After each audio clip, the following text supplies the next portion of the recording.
네, 안녕하세요. 반갑습니다. 여러분과 함께 기본 강의를 진행하겠습니다. 이 기본 강의는 경찰 승진 시험 대비 형법 기본 강의이고, 일단은 여러분, 우리 시험이 객관식 시험이죠. 네, 객관식은 기출문제와 기출문제의 약간의 변형으로 해서 어떠한 문제가 나올지가 이미 노출돼 있어요. 쟁점이나 그리고 함정을 파는 부분 이런 것들이. 그러나 그 양이 좀 소화하기가 어렵단 말이죠. 기출문제 상당히 많고 범위도 넓어요. 근데 이것을 실제 시험이 객관식으로 나온다고 해서 객관식이 주된 우리가 공부하는 타겟이 될 건데, 그렇다고 객관식을 드립다, 뭐 1000문제, 10,000문제를 풀었다, 그러면 좋은 점수를 받느냐? 그렇지 않아요. 객관식이 중심이고 나중에 마지막 정리도 객관식에 자기가 틀린 것들을 표시해서 그것을 반복해서 볼 것이지만, 그 양이 너무 많기 때문에 그것을 암기할 분량을 최소로 줄이고 체계를 잡아서 이해할 수 있는 부분은 이해로 넘기고, 나머지 작은 부분을 암기할 부분으로 남겨놔서 그걸 마지막 정리로 반복했을 때 그게 가장 효율적인 수험 공부가 되는 거예요. 그래서 그러한 객관식이 주된 우리의 목표이지만, 그 길을 가기 위한 그 기초 작업으로서 지금 진행하려는 것이 기본 강의입니다. 이 기본 강의는 여러분이 어느 정도 공부가, 형법이라는 것에 대해서 공부가 돼 있는 사람도 있을 수 있고, 전혀 처음 뭐 형법 구성 요건이 뭔지, 책임이 뭔지 뭐 이런 개념조차도 모르는 사람도 있을 수 있을 거예요. 그러나 그런 것들을 따지지 않고 여러분이 일단 아무것도 모른다라는 전제하에서 강의를 진행할 것이니까 부담을 갖지 마시고 따라오시기 바라요. 어떤 사람들은 나는 어느 정도 형법 알고 있는데 굳이 기본 강의가 필요하냐, 그렇게 생각하실 수도 있는데, 그런 생각은 좀 접어두시고 일단은 강의를 쭉 따라오시다가 한 중간 정도까지는 들어보세요. 중간 정도 들어보시고 나 이거 필요 없을 것 같다, 그러면 그때 그만두셔도 돼요. 그런데 제가 장담하건대 그런 분은 거의 없으리라고 봐요. 저도 공부할 때마다 매년 공부하면서 새롭게 느끼는 것들이 있고, 앞으로 하나씩 하나씩 나아가면서 암기할 분량이 줄어들고 체계가 잡히는데, 수험생은 말할 것도 없죠. 그러니까 수험생의 기본적인 자세는 겸손한 마음을 가져야 돼요. 이 법학이라는 게 특히 그렇게 쉽게 나 다 알아 이렇게 얘기할 수 있는 과목이 아니에요. 그러니까 항상 겸손하게 생각하고, 자기가 뭔가 새로운 걸 하나를 알았을 때 그것을 감사하고 소중하게 소중하게 생각한다라는 것은 자기 것으로 만드는 거예요. 어떤 새로운 거 하나에 대해서.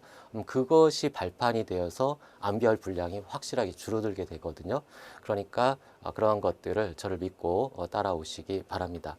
일단 기본 강의는 객관식이 주된 타겟이에요. 그래서 객관식 기출 OX를 맞추기 위한 기본적인 체계와 소양, 이해를 가지고 정리하는 그 틀을 마련할 거예요. 그런 다음에 이제 이순환 때 본격적으로 객관식 지문을 풀 건데, 여러분이 어느 정도 공부가 돼 있는지 여부에 따라서 기본 강의를 진행하는 과정에서 여러분 가지고 있는 기출 문제집이 있다라면 여러분 능력에 따라서 같이 진도를 병행해서 풀면서 따라오시면 더욱 효과가 좋으리라고 봅니다. 일단 서두는 그렇게 말씀을 드리고, 이제 기본 강의를 어떻게 진행할 것인지를 볼 거예요. 이 기본 강의 처음에부터 기본 개념부터 해서 빠른 속도로, 너무 늘어지게 되면 뭐 여러분도 지루하고 나도 지루하니까 빠른 속도로 기초적인 개념, 그리고 왜 그게 그렇게 돼 있는지, 판례를 어느 부분을 중점을 두어서 판례 공부를 해야 될 것인지, 이런 것들을 저와 함께 짚어가면서 살펴보겠습니다. 먼저 바로 형법으로 들어가겠습니다. 형법으로 먼저 들어가기 전에 이 법학이라는 게 소설책처럼 앞에서 한자 한자 읽으면 다 이해되면, 그렇게 되면 얼마나 좋겠어요. 그러니까 소설의 기승전결처럼 앞에 등장인물들을 바탕으로 기초로 해서 사건이 착착착착착 진행되는, 그렇게 되면 좋겠는데, 이 법이, 특히 형법이 더더욱 그래요. 이게 앞에서부터 1페이지부터 읽는다고 해서 이해가 되는 게 아니에요. 전체가 유기적으로 서로 영향을 주면서 얽혀 있기 때문에 이게 혼자 독학하기가, 그런 부분이 상당히 어려워요. 그래서 전체적인 체계가 좀 필요한데, 그런 것들에 도움을 주기 위해서 제가 예전에 이 홈페이지에 무료 강의로 올라가 있는 입문 강의 자료가 있어요. 그래서 여러분이 공부가 좀 덜 돼 있거나 전체적인 체계가 좀 부족하다 싶으신 분들은 그 입문 강의, 짧은 강의니까 그 한 한두 시간밖에 안 돼요. 그것을 먼저 학습을 하고 기본 강의 들어오시는 게 제가 추천드릴 수 있는 거예요. 그걸 미리 들으시면 좋겠고, 이제 기본 강의 들어갈 건데 그래도 전체적인 체계는 잡아보고 들어가는 게 좋겠죠. 그래서 이쪽에서 한번 형법의 체계를 한번 살펴보도록 하겠습니다. 먼저 형법은 무슨 법이냐? 형법은 어떠한 것이 범죄가 되느냐, 어떤 사람이 어떠한 행위를 했을 때 그것이 법적으로 형사 처벌을 할 만큼 중요한 행위이냐, 그것을 범죄라고 그래요. 그래서 어떠한 행위가, 갑이라는 사람이 A라는 행위를 했는데 재채기를 해서 침이 옆 사람한테 튀었다. 잡아다가 징역을 살게 해야 될까요? 아니죠. 그건 형법에서 중요한 행위가 아니에요. 그런 행위는 우리가 관심을 갖는 행위가 아니죠. 누군가 나한테 욕설을 했다. 이건 좀 중요한 행위죠. 그렇게 형법에서 중요한 행위, 중요하지 않은 행위. 어떤 사람이 A라는 행위를 했는데 그것이 형법에서 야, 쟤는 좀 제재를 할 필요가 있겠다라고 중요하게 다루는 행위. 그것을 범죄라고 그래요. 범죄. 범죄가 되는 행위, 범죄가 되지 않는 행위 나눈다는 얘기예요. 그래서 어떤 행위가 범죄가 됐다라고 하면 이 범죄에 대해서 벌금 정도의 제재를 가할 것인가, 아니면 징역을 가할 것인가, 아니면 이 사람 사회에서 영구 격리를 시켜야 되겠다, 무기징역이나 사형을 부과할 것인가, 그러한 것들을 형벌이라고 그래요. 형벌.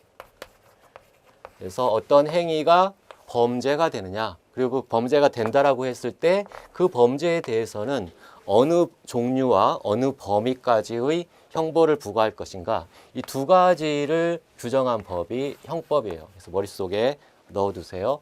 어떠한 행위가 범죄가 되는가, 그리고 그에 대한 효과예요. 효과로서 어느 범위, 어느 종류의 벌을, 제재를 가할 것인가, 그게 형벌, 범죄와 형벌에 관한 법을 형법이라고 한다. 자, 이렇게 두 개 배웠어요. 범죄와 형벌에 관한 법. 그러면 첫 번째, 이거 어떠한 행위가 어떠한 요건을 갖추었을 때 범죄라고 볼 수 있을 것인가. 이 범죄가 되기 위한 요건, 범죄가 성립하기 위한 요건이라고 해서 범죄 성립 요건이에요. 범죄가 되기 위한 성립 요건은 세 가지가 있어요. 그래서 하나, 둘, 세 개. 구성 요건에 해당해야 된다. 구성 요건 해당성. 그리고 그러한 행위가 사회 전체의 어떤 법 질서 관점, 대한민국 법 전체 체계의 관점에서 봤을 때 2019년 현재 저건 가만두면 안 되겠다. 안 좋다. 안 좋다라는 판단. 위법성이라고 그래요. 위법성. 그리고 죄를 처벌해야 되겠다. 죄를 비난해서 처벌해야 되겠다. 그걸 책임이라고 그래요. 이것들이 구체적으로 어떤 의미를 갖는지는 해당 영역에서 자세하게 배울 거예요. 그러나 여러분이 일단 이 구체적인 세부적인 내용까지는 들어가지 않는다 하더라도 범죄가 성립하기 위해서는 이 세 가지 요건, 구성 요건 해당성, 위법성, 책임이 필요하다. 이 세 가지가 필요하다는 거 머릿속에 체계를 잡아두세요. 즉 구성 요건 해당성을 봅시다. 가령 이 A라는 행위가 갑이 어떤 다른 이웃 사람을 칼로 찔렀다. 칼로 찔러서 숨을 안 쉰다. 안 쉬게 만들었어요. 피가 흐르고 그 사람이 움직이지 않고 맥박도 뛰지 않고 죽었다라는 거죠. 칼로 찔러서 죽였다. 죽일 생각을 가지고 죽였다. 그러면 이 행위는 형법적으로 범죄가 되는가, 이걸 따져봐야 되는데, 그러려면 첫 번째 단계가 구성 요건에 해당해야 돼요. 이러한 데 대해서 구성 요건이 있어요. 형법 250조에 사람을 살해한 자는 어쩌고저쩌고 해서 처벌한다라고 250조라는 조문이 있어요. 이 조문을 구성 요건이라고 그래요. 이 조문에 이 A라는 행위가 해당한다는 얘기예요. 구성 요건에 해당한다. 250조라는 구성 요건에 해당한다. 이게 첫 번째 단계예요. 이걸 통과하죠. 두 번째 단계는 위법성이라고 하는데, 사람을 죽였다 하더라도 이 최종적인 종착지는 형벌을 부과하려는 거예요. 사람을 죽였다 하더라도 형벌을 부과하지 않는 경우가 있어요. 예컨대 전쟁이 났다고 합시다. 일본이나 뭐 중국이나 이렇게 쳐들어와 가지고 전쟁터에 가서 뭐 청년이 가서 총으로 적군을 쏴 죽였다 합시다. 사람을 죽였죠. 사람을 죽였 구속 요건에 해당해요. 그럼 이 사람을 감옥에다 쳐넣어서 처벌해야 되느냐? 말도 안 되죠. 전쟁터에 가서 죽인 것은 법에서 허용하는 행위란 말이에요. 우리가 살기 위해서 허용하는 행위. 그래서 그것은 위법하지 않아요. 사람을 죽이긴 했지만 위법성이 없다는 얘기예요. 그래서 위법성, 이 두 번째 단계는 구속요건에 해당하는 행위이지만 전체적으로 법에서 허용하는 행위이다. 허용하는가 아닌가를 따져보는 거예요. 그래서 위법성 판단. 그런데 지금 전쟁터에 나가서 죽이거나 또는 강도가 들어와서 정당방위로 죽이거나 이러한 특별한 사정이 없으면 위법성을 통과하게 되죠. 이웃 사람을 아무 이유도 없이 칼로 찔러서 죽였다. 그러면 법질서 전체에서 허용하지 않기 때문에 위법성이 있죠. 자, 2단계까지 통과하면 이제 마지막 단계인 3단계 책임을 검토해요. 이 책임 부분에서는 가령 이 칼로 찔러 죽인 사람이 10살짜리 초등학교 2, 3학년 아이가 뭐 영화에서 본 걸 흉내낸다고 해서 칼로 찔렀다고 합시다. 그 자기 친구를 칼로 찔러서 죽였어요. 그러면 얘를 감옥에 넣어서 처벌해야 되느냐? 이 마지막 단계에서 걸리게 돼요. 이 책임 형사 미성년자 14세 미만의 자는 형사 미성년자로서 책임 능력이 없어요. 책임 능력이 있느냐 없느냐 등등의 책임과 관련된 요소를 검토하는 게 3단계예요. 여기까지 통과해야 범죄가 성립하게 된다. 이것들의 구체적인 내용들은 자세하게 나중에 배울 거예요. 일단 머릿속에 구속요건 해당성, 위법성, 책임 이 세 가지 요건이 필요하면 요건을 충족시키면 범죄가 된다. 범죄가 성립했다라고 그래요. 이 성립 요건이니까 범죄가 성립했다. 이 성립한 범죄에 대해서 어떠한 제재를 부과할 것인가? 형사 제재.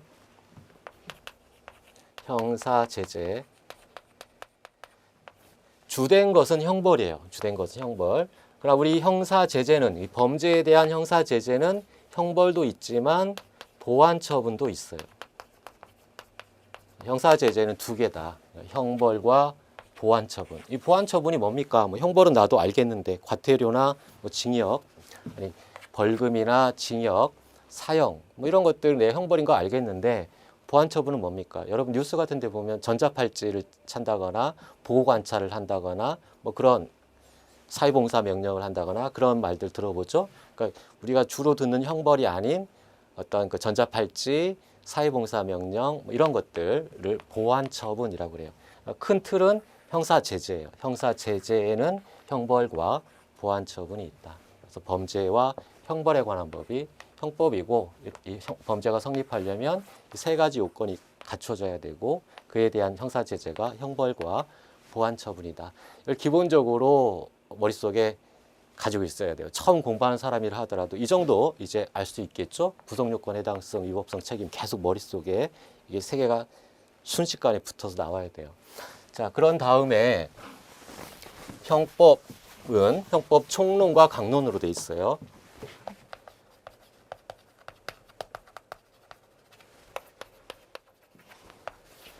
형법 총론에서는 우리가 기본적으로 혼자 단독으로 범행하는 것, 그걸 단독정범이라고 해요. 단독으로 혼자서 하는 거. 단독정범으로서 범죄가 성립하기 위한 구속요건 해당성, 위법성, 책임 이걸 먼저 배워요. 구속요건 해당성, 위법성, 책임. 그런 다음에 두 번째로 배우는 것은 여러 사람이 함께 범죄를 실현하는 경우가 있어요. 공범이라고 하죠. 다수 참가자라고 하는데 어떤 행위에 어떤 범죄에 다수가 참가하는 형태. 우리가 쉬운 말로 하면 공범이라고 해요. 공범을 배워요. 한 사람이 한 범죄, 여러 사람이 한 범죄에서 공범. 단독으로 한 것에서 조금 더 나아가게 되면 이제 공범을 배우게 된다. 이 형법 총론에서 가장 기본이 되는 뼈대예요. 나머지 미수라든가 뭐 예비윤모, 또 죄수론, 형벌론 이런 것들은 부수적인 거고 머릿속에 큰 체계로 단독정범, 공범 이런 순서로 돼 있다. 강론은 뭐냐? 이 강론은 이 구성요건 해당성에 이 범죄가 여러 개가 굉장히 많은 종류가 있겠죠. 개인적 법익, 사회적 법익, 국가적 법익, 각 법익별로 범죄로 처벌하는 이유는 그 행위를 못하게 하는데 목적이 있죠. 못하게 하는 이유는 반드시 그 행위를 금지함으로써 보호하고자 하는 법익이 있어요. 그런 법익을 개인적 법익, 재물이나 생명, 신체, 사회적 법익, 공공의 안전, 국가의 기능, 개인적, 사회적, 국가적 법익을 보호하기 위한 거기 때문에 이 각 법익별로 구체적인 구성 요건이 어떠한 범죄, 어떠한 조문이 있는가 이런 것들을 하나씩 하나씩 배우는 게 강론이에요. 이 구성 요건과 관련된 범죄 종류들을 쭉 배우는 거죠.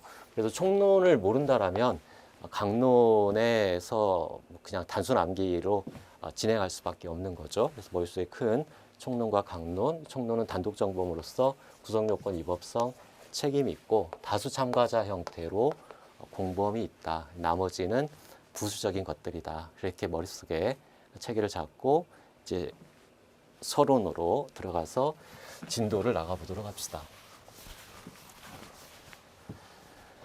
자, 이쪽에서 살펴보면 형법 서론, 그러니까 기본적인 개념들이에요. 우리가 형법 총론을 배우기 전에 형법의 기초적인 개념이나 형법이 추구하는 이념, 이상이 뭐냐 이런 것들을 살펴보는 거죠.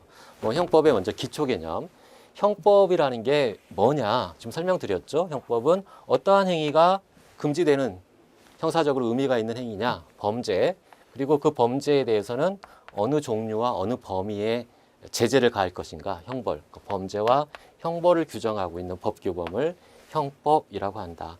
그리고 이런 형벌, 형사제재의 일종인데 이 형사제재는 두 가지가 있다고 했죠. 형벌과 보완처분, 이 두 가지가 포함되어 있다. 구체적으로 이제 형벌의 종류로 봅시다. 다음. 자, 형법의 종류.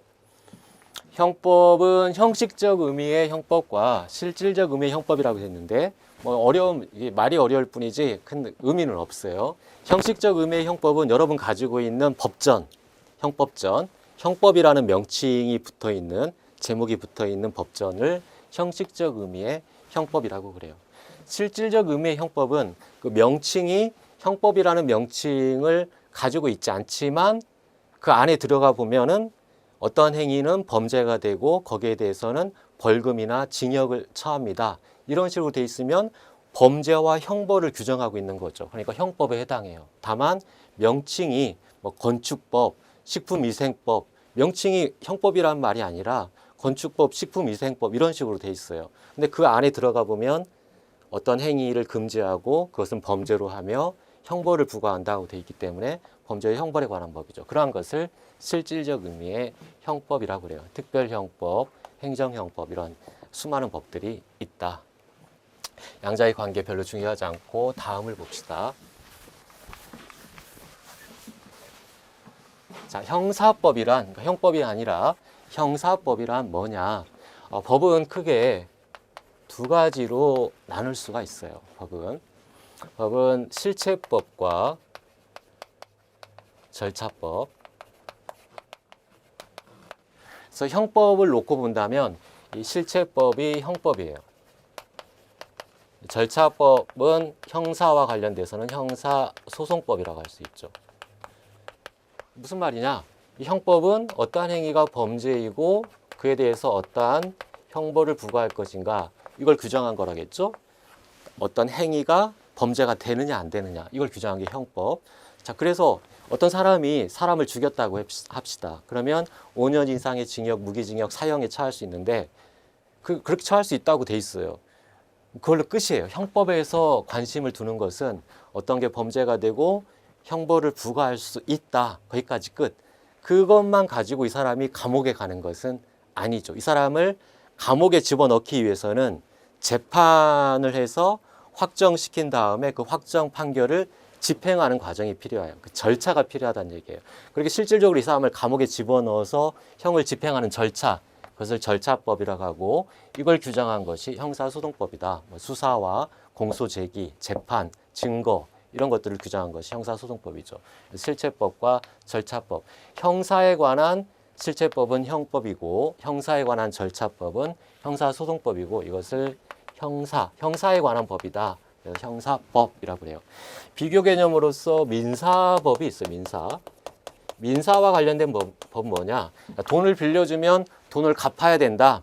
그리고 미성년의 자식들은 부모의 친권에 복종해야 된다. 이러한 것들을 권리를 규정한 것이 민법이에요. 돈을 빌려줘. 100만 원 빌려줬는데 100만 원 안 갚아요. 내가 저 사람한테 100만 원 받을 권리가 있다. 그것까지 권리가 있는지 없는지 여부 그것까지만 다루는 게 민법이고 그것만 가지고 이 사람 손에 100만 원이 쥐어지는 건 아니죠. 그걸 재판 절차를 통해서 집행을 해야 돼요. 그러한 절차, 구체적인 권리를 실현하는 절차에 관한 법이 민사소송법이에요. 민사소송법. 이걸 양자를 이렇게 대비시키면 이해하기가 쉽겠죠. 형법과 민법은 실체법이고 민사에 관한 실체법, 이건 형사에 관한 실체법. 형사소송법은 형사에 관한 절차법, 민사소송법은 민사에 관한 절차법이라고 한다. 이런 기본적인 그냥 개념이에요. 별로 중요한 것들은 아니에요. 그 다음 형법의 기능으로 갑시다. 자, 형법의 기능 첫 번째, 규제한다. 어떤 행위를 금지한다는 거죠. 해라. 어떤 행위를 해라, 하지 마라. 어떤 기준을 부과하는 거예요.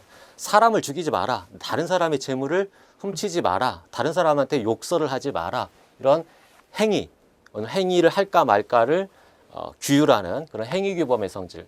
이것은 우리 일반 국민들에게 의미가 있는 거죠. 저 사람을 욕해서는 안 되는구나. 명예를 훼손해서는 안 되는구나. 자신의 행위에 어떤 기준이 되는 규범이 돼요.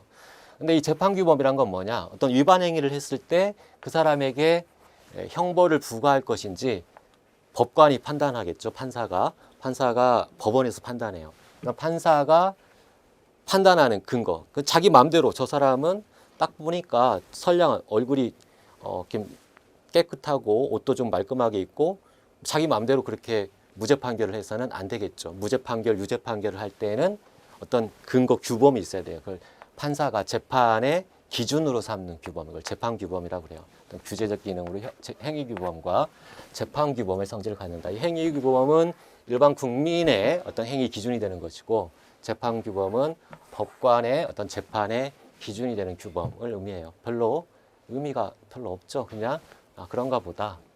그러고 통과하시면 돼요. 그 다음에 중요한 것은 보호적 기능이 있죠. 자, 형법, 다른 사람을 감옥에 집어넣거나 또는 극단적인 수단으로 그 사람을 죽이거나 사형을 시켜서 죽이거나 왜 죽이는 거예요? 왜 감옥에 넣고 왜 죽여요? 그 사람이 감옥에 가거나 또는 그 사람을 사형을 시켜야만 보호되는 것이 있기 때문이죠. 범죄라는 것은 구성요건으로 규율하는 범죄라는 것은 반드시 그에 대한 보호하는 그것을 금지시켜서 얻는 것들이 있어요. 그것을 아까 뭐라고 했죠? 법익이라고 했어요. 법익. 개인적 법익, 사회적 법익, 국가적 법익. 어떤 개인의 이익을 보호해야 되겠다. 사회의 안전을 보호해야 되겠다.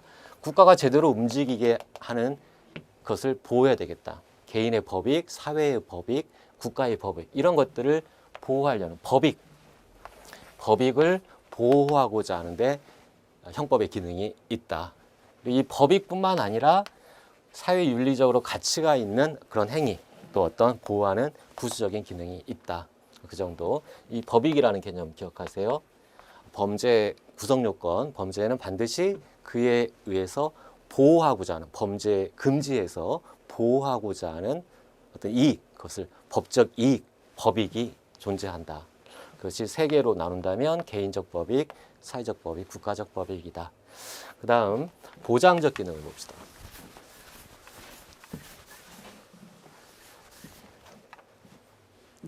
보장적 기능은 이건 행위자,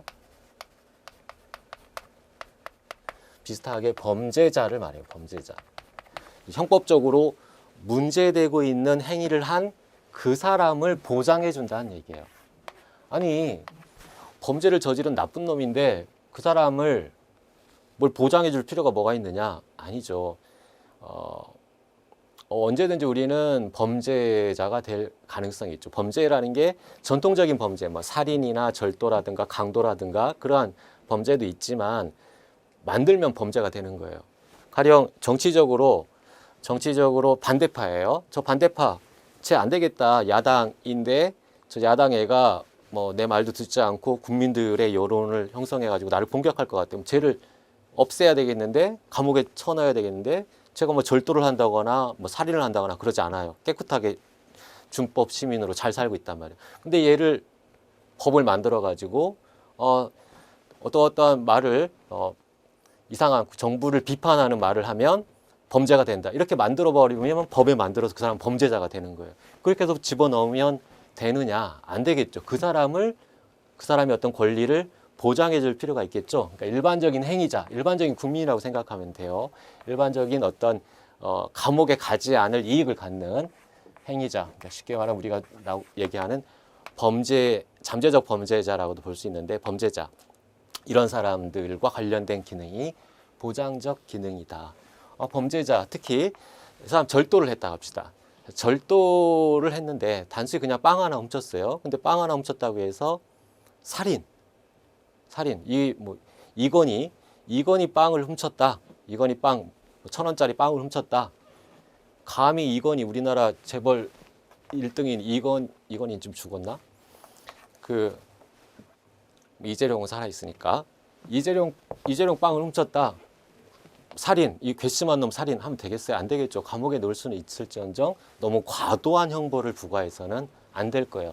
최소한 자기가 저지른 데 대한 상응한 벌만 받아야지 그 이상의 벌을 받지 않게 보장해 줘야 된다. 이게 보장적 기능이에요. 중요한 기능이에요. 보장적 기능.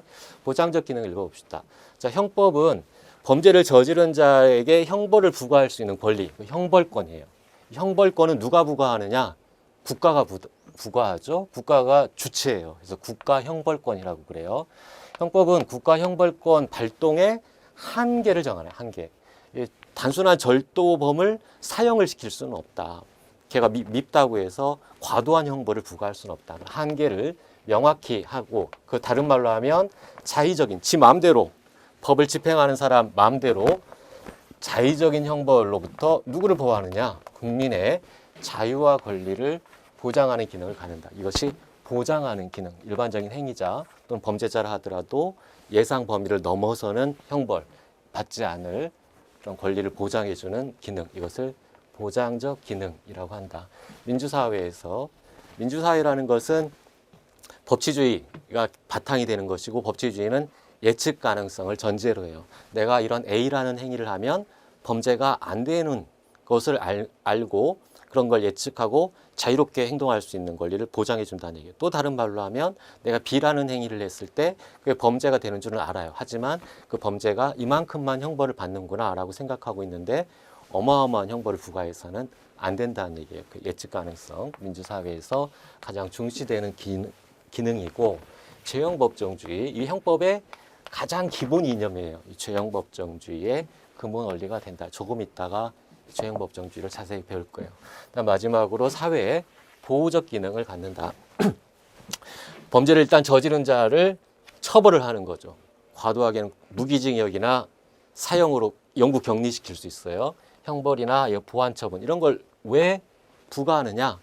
그 사람으로부터 사회를 보호하기 위해서. 제가 돌아다니면 국민들이 불안하고 안전에 그 위협을 받는다는 얘기죠. 그래서 사회를 보호하는 기능을, 범죄 행위를 억제함으로써 범죄로부터 사회를 보호하는, 사회 기능을 유지하고 보호하는 그런 기능을 한다. 이게 사회 보호적 기능이에요. 나머지 기능들은 쉽게 알 수 있죠. 어떤 행위 규범이 된다. 규제적 기능, 행위 규범이나 재판 규범이 된다.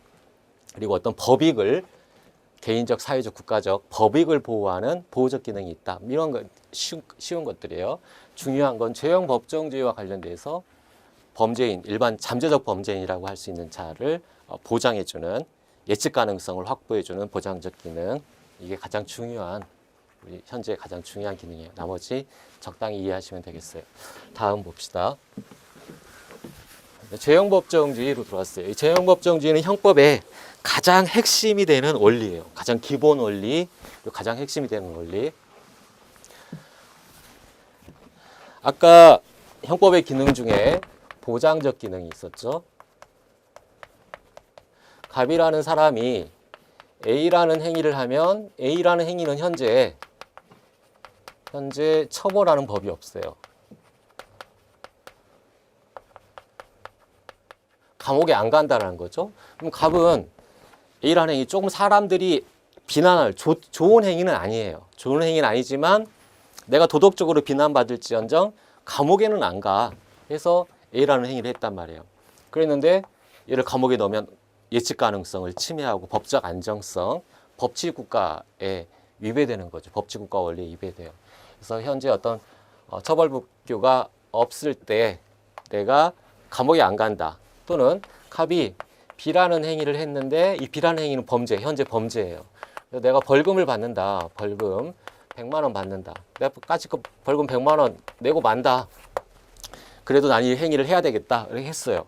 그럼 이 사람한테 벌금 100만 원을 부과하는 건 정당해요. 그런데 여기에 대해서 벌금 1억 이렇게 부과하면 되느냐? 돈 부과할 수 있지. 돈은 곧 생명이죠. 자본주의 사회에서 돈 몇 푼 가지고 자살하는 사람들 얼마나 많아요. 사업이 망해서 자살하기도 하고. 이 사람 죽으라는 얘기도 일 수도 있어요. 그러니까 이 사람 100만 원을 부과하는 건 정당하지만 1억, 전혀 예상하지도 못한 1억을 부과하는 것은 곤란하겠죠. 이런 것들은 금지된단 말이에요. 처벌법규가 없는데도 불구하고 나중에 법을 만들어서 얘를 처벌하거나 또는 처벌하라고 규정돼 있지만 이것을 넘어서서 부과하거나 이런 것들은 금지된다. 우리가 일반적인 상식에 비춰봐도 이건 금지된다라고 볼 수가 있겠죠. 자, 이러한 것들을 금지하는 이런 행위, 옳지 않아. 이렇게 하는 건 옳지 않아. 그래서 이걸 금지하는 것을 보다 유식한 말로 하는 것이 죄형 법정주의라는 얘기예요. 이 어려운 말이 아니에요. 여기서 죄는 범죄를 말하는 거예요. 범죄, 어떠한 행위가 A라는 행위, B라는 행위, 어떠한 행위가 범죄인지는 법으로 미리 정해라. 이게 죄형 법정주의에서 죄법정주의죠. 어떤 행위가 범죄가 되고 범죄가 되지 않는지는 법으로 미리 정해야만 한다라는 것. 두 번째, 이 형이죠. 이 형은 형벌이에요. 형벌. 역을 말하는 거죠. 범죄가 되는 행위를 했다 하더라도 그게 100만 원으로 정해져 있으면 100만 원을 부과해야 되는 거지 법에서 정하지도 않은 1억을 부과해서는 안 된다는 얘기예요. 형벌도 미리 법으로 정해라. 그러니까 범죄와 형벌은 미리 법으로 정해졌을 때만 처벌할 수가 있다. 이게 죄형 법정주의예요. 자, 이건 왜 이러한 것이 형법의 대원칙이 됐을까요? 이 죄형 법정주의가 형법의 기본 원리가 되는 목적이 뭘까요? 누가 혜택을 받아요? 형법의 보장적 기능과 관련돼서 잠재적 범죄인 또는 일반 사회, 우리 같은 사람, 국민의 자유와 권리를 보장해주는 보장적 기능이라겠죠. 내가 국가 형벌권으로부터 자유롭게 나의 자유를 만끽하면서 특별히 나쁜 행위를 하지 않는 한 감옥에 가지 않고 자유롭게 생활을 영위할 수 있게 하는 그러한 데 목적이 있다. 국민의 자유와 권리를 보장하는 데 목적이 있다. 그래서 죄형 법정주의는 구체적인 판례들을 암기하는 것들이 이제 시험에 나오지만 이론은 크게 없어요. 이론은 의 부분. 자, 죄형 법정주의가 뭐냐? 범죄와 형벌, 이게 형법이라겠죠. 범죄와 형벌을 미리 법으로 정해라 라는 것이 죄형 법정주의다. 그 개념을 먼저 알고 중요한 건 목적이에요. 이 죄형 법정주의가 왜 중요하냐? 왜 이게 형법의 기본 원리냐? 도대체 얘가 추구하는 목적이 뭐냐? 그로부터 저렇게 정해서 국민의 자유와 권리를 보장하는 데 있다. 우리한테 유리하다. 우리한테 유리하기 때문에 죄형 법정주의를 중요하게 생각하는 거다. 유리하다라는 거. 이렇게 해야만 우리한테 유리하다. 이렇게 생각을 하시면 돼요. 나머지는 여기에 살을 붙여 가면 되겠죠. 하나씩 내용을 살펴봅시다. 자, 재형법정주의의 개념. 재형법정주의란 어떤 행위가 범죄가 되냐 안 되냐, 그리고 범죄가 된다라고 했을 때 어떠한 형벌을 부과할 것이냐, 이걸 미리 법률로 정하라 라는 것을 재형법정주의라 한다. 이 법률 앞에 수식어가 붙었죠. 미리 문서화된, 사람들이 알 수 있게, 읽어보면 알 수 있게 문서화된 법률로 정해라 라는 원칙을 말한다. 포유예로 발언한 사람이 있대요. 이 사람이 법률이 없으면, 미리 법률을 만들어 놓지 않으면 범죄라는 것도 있을 수가 없고, 범죄가 없으니까 그에 대한 형벌도 부과할 수가 없다. 이렇게 표현을 해요. 그래서 법률이 없으면 범죄 없고 형벌 없다라고도 바꿔서 표현도 한다. 이 재형법정주의는 국가 형벌권을 지 맘대로 행사하는 거, 이게 자의적 행사예요. 지 맘대로 행사하는 거로부터 뭘 보호? 국민의 자유와 권리를 보장하기 위한 목적을 가지는 것이다. 형법의 최고 원리이다. 형법의 보장적 기능을 실현하는 의미를 갖는다. 다 설명을 드렸죠? 다음을 봅시다. 이렇게 중요한 원리를 우리 형법이나 헌법에서 규정하고 있느냐? 당연히 규정하고 있죠. 엄청나게 중요한 원리이기 때문에 형법뿐만 아니라 헌법에 규정되어 있어요. 헌법에 누구든지 법률과 적법한 절차에 의하지 않고는 처벌, 형사처벌, 보완처분 등을 받지 않는다. 법률에 의하지 않고는, 미리 법률로 정하지 않고는 형사처벌 등을 받지 않는다라고 헌법에 규정되어 있고, 또 헌법 13조에도 행위시 법률에 의해서 범죄를 구성하지 않을 때에는 검사로부터 기소당하지 않는다라고 규정하고 있다.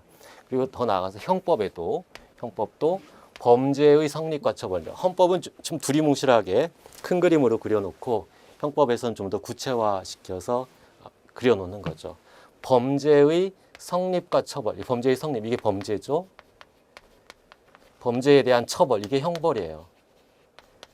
어떤 게 범죄가 되고 그에 대해서 형벌을 어떻게 부과할 것인지는 법률에 의한다. 반드시 법률로 정해야 된다는 얘기죠. 근데 앞에 수식어가 하나 더 있죠. 행위시에 법률에 의한다. 당연한 얘기예요. 이 재형법정주의 개념을 알면 이 법률은 행위시법이라는 것을 당연히 알 수 있죠. 나중에 어떤 행위가, A라는 행위가 범죄가 안 되는데 지금 현재 그런 법이 없어요. 처벌하는 법이. 그래서 행위를 했더니 나중에 뒤늦게 만들어가지고 그 법을 적용해서 법률이 있으니까 너 처벌하겠다.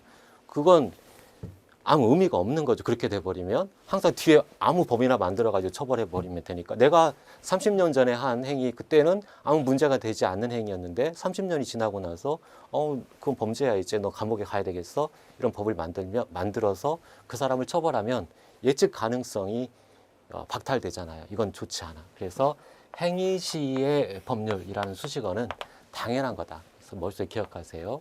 행위시 법률에 의해서만 처벌할 수 있는 것이 원칙이다. 이게 재형법정주의. 두 번째, 재형법정주의의 현대적 의의라는 게 있어요. 그러면 자, 갑이라는 사람이 A라는 행위를 하게 되면 여기에 대해서 징역 5년, 자, 이렇게 법을 만들면 재형법정주의에 충족되는 거냐, 재형법정주의 위반의 문제는 전혀 발생하지 않는 거냐. 옛날에는 그랬어요. 옛날에는 자, A라는 행위에 대해서 형벌, 이게 A라는 행위는 범죄야. 그리고 그에 대해서 징역 5년을 가할 거야. 그 범죄와 형벌을 정한 법률을 미리만 행위 당시 이전에 미리 법만 만들어 놓으면 무조건 처벌할 수 있다. 이건 이제 완벽하다. 여기까지가 인간 이성의 한계였어요. 과거 근대 시대에. 근데 현대 민주주의 사회에서는 이것만 가지고는 부족하다는 얘기예요. 예컨대 갑이 A라는 행위를 뭘 했냐면 국가 원수, 대통령이나 정부, 비판하는 거예요. 옛날 유신 정권 때 이런 긴급 조치 이런 게 많았죠. 대통령을 비판하는 행위를 하게 되면 이게 정당한 비판이라 하더라도 무조건 징역 5년이다. 법을 만들어요. 그 처벌하면 아무 문제가 없나요? 아니죠. 이렇게 되면 곤란. 이 법의 내용, 법의 형식은 문제가 없어요. 국회에서 국회의원들이 다수결로 법을 만들면 문제가 없어. 형식에는 문제가 없지만 이러한 내용, 이건 악법이잖아, 악법. 이러한 내용에는 의문이 있다. 이 내용은 정당하지 않다. 그래서 과거에는 형식적인 죄형법정주의, 법의 형식만 중요했어요. 어쨌든 법률로만 만들어 놓으면 죄형법정주의는 준수한 것이다. 과거에 이렇게 봤었어요. 그러나 이제 인간 이성이 발전하면서 법의 형식도 중요하지만 그 법이 담고 있는 내용이 뭐냐. 자, 이런 행위를 처벌할 만한 행위냐 이게. 이건 오히려 민주주의 사회를 발전시키는, 여론을 형성해서 민주주의를 발전시키는 데 기여하는 좋은 행위이지 이 처벌할 만큼 나쁜 행위가 아니란 말이에요. 그래서 법의 내용도 정당해야 된다. 정의에 부합해야 된다. 내용까지도 죄형법정주의에 들어오게 돼요. 그것이 현대적 의미에 있어서의 죄형법정주의라고 이야기를 해요. 여기에 견해들이 있지만 어쨌든 여러분 시험과 관련돼서는 현대적 의미에서의 죄형법정주의라는 것은 과거 처음에 출발은 근대시대의 처음에 죄형법정주의의 출발은 형식만 중요했다. 그러나 이제는 현대에서는 내용까지도 어떤 정당한 그런 내용을 담고 있어야 된다. 이것을 현대적 의미의 죄형법정주의를 한다. 봅시다. 현대적 의미의 죄형법정주의는 법치국가, 이 법치국가를 기반으로 한다겠죠. 죄형법정주의라는 건 법에 의해서 사람을 징역을 살게 하고 해라. 법으로 다스려라. 근데 이게 법의 형식에 의하면 다 되는 게 아니라 실질적 법치국가. 그래서 이 비교되는 개념이 형식적 법치국가죠. 형식적 법치국가는 근대시대, 실질적 법치국가는 현대시대예요. 죄형법정주의도 이 근대시대에는 형식적 죄형법정주의, 현대에는 실질적 법치국가의 바탕을 둔 실질적인 죄형법정주의를 기반으로 해요. 그러니까 실질적 법 내용이 중요하다는 거예요. 내용을 중요하게 생각한다. 형식뿐만 아니라 내용도. 여기는 법의 형식만 갖추고 있으면 된다. 실질적 법치국가 사상의 바탕을 둔 실질적 의미에 있어서의 죄형법정주의가 현재 우리가 논하는 죄형법정주의의 내용이다. 즉 법의 내용이 실질적 정의에 합치되는 적정한 법률이어야 한다. 즉 법률의 내용이 적정해야 된다. 이것을 적정성 원칙이라고 그래요. 적정성 원칙.